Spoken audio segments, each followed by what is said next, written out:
Buying or selling a home is the largest financial transaction for most people. And if you're one of them, make sure you don't just go and hire the first person with the real estate license.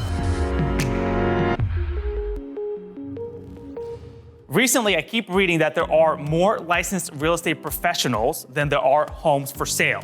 And as crazy as it sounds, you probably know a few high school buddies or coworkers or family members who do have their license. But if it comes down to your biggest financial asset, don't just hire the first person you talk to. Here are the 5 things that I recommend you look for in a realtor. Number 1 is fairly obvious. You want a realtor that's knowledgeable. So if you ask him questions and they may not have the answers or stumble away through it, that's a big red flag because you want to make sure they understand the contract, the process, and all the ins and outs. Second, make sure you hire a full-time realtor. There's plenty of people who have full-time jobs and have their license on the side, but if that's the case, basically, if they're too busy at their primary job and barely have time for you on the weekends, it will really reduce your chances of winning your dream home. Third, you want a realtor that's personable. The whole real estate transaction is a long process that could last from a few weeks to a few months. So you want to work with somebody that you actually enjoy their company. And more importantly, in addition to you spending time with them,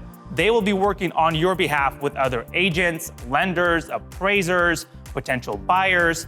And if they're difficult to work with, that may be a problem for you. Next, you want to make sure you have a realtor that is readily available. Real estate market is very time sensitive, and if your realtor takes hours and hours to get back to you, chances are he's taking a long time to get back to other potential buyers who may have questions or other agents who may have an offer on your property. And lastly, you want a realtor with experience. And when I say experience, that doesn't necessarily mean somebody who's been in the industry for 30 years. If I'm being honest, there's many agents who've been doing it for 20 to 30 years who may be stuck in the old way of doing things. And they'll still try to fax you the offer and you may not even know your fax number. When I say experience, I mean find a realtor that works with a reputable company and can help you understand that he has the infrastructure of support, from the managing broker to the proper training to understanding of all the contracts. And if they're a go-getter, and even if they've been in the business for 6 months, but they do have that support system behind them,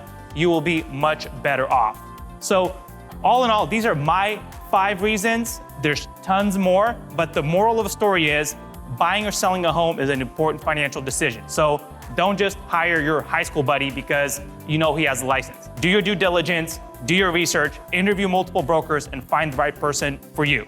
And if I can be of any assistance, feel free to reach out anytime, and I'll help you understand what it is that we do over here at Coldwell Banker Bain to help you accomplish your real estate goals.